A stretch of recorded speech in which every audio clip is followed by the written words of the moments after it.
Halo guys, ketemu lagi dengan Dimas Kuspranowo di sini.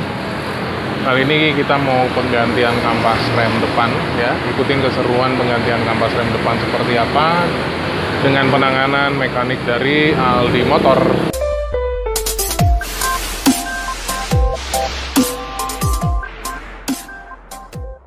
Oke, sekarang kita sudah masuk ke dalam tahap pembongkaran.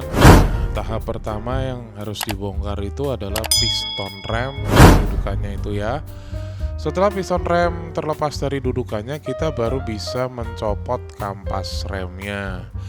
Buat kalian yang pengen bongkar sendiri, ini mudah ya, nggak beresiko macam-macam, nggak ada resiko fatal untuk penggantian kampas rem. Yang perlu dipunyai adalah kunci T8, 10, 12, 14 itu wajib, karena kita akan menemukan baut-baut itu baik di motor maupun di mobil yang membongkar mobil. Kemudian tang, nah ini alat-alat yang dipakai Alam, ada obeng, kemudian ada kunci L ya. Nah ini Alam pakai kunci L untuk membuka kunciannya kampas rem. Jadi di pistonnya itu dia dikunci lagi pakai baut L ya. Kalau buat yang terbuka begini, baut L-nya pakai kunci L-nya pakai kunci L pendek, nggak apa-apa. Tapi kalau yang agak menjorok ke dalam, kunci L-nya pakai kunci L yang panjang. Nah, kalau kalian pengen tahu kondisi kampas rem yang udah harus diganti di tempat buku ini kayak gimana, kayak gini guys kurang lebih penampakannya.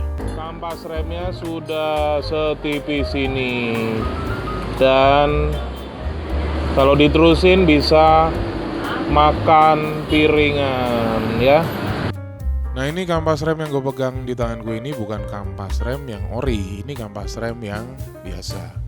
Perbedaannya sama yang ori apa? Perbedaannya di masa pakainya. Yang biasa ini masa pakainya itu pendek, sedangkan yang ori masa pakainya panjang, alias yang satu cepat habis, yang satu lama habisnya karena materialnya berbeda ya, tapi sama-sama bisa mengerem dengan baik ya.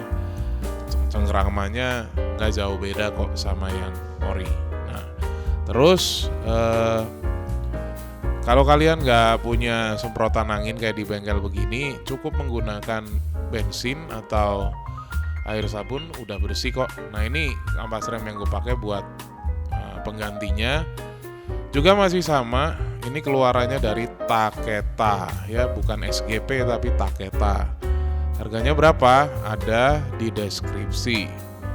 Nah, sekarang Alam sudah masuk ke tahap proses pemasangan kampas rem. Itu kampas remnya udah dipasang, baut L-nya udah dikencengin, itu udah dipasangin pengunci, dan sekarang masang pistonnya itu ke dudukannya, ke sok depan itu, dan kemudian dikencengin pakai baut. Di situ ada 2 biji ya.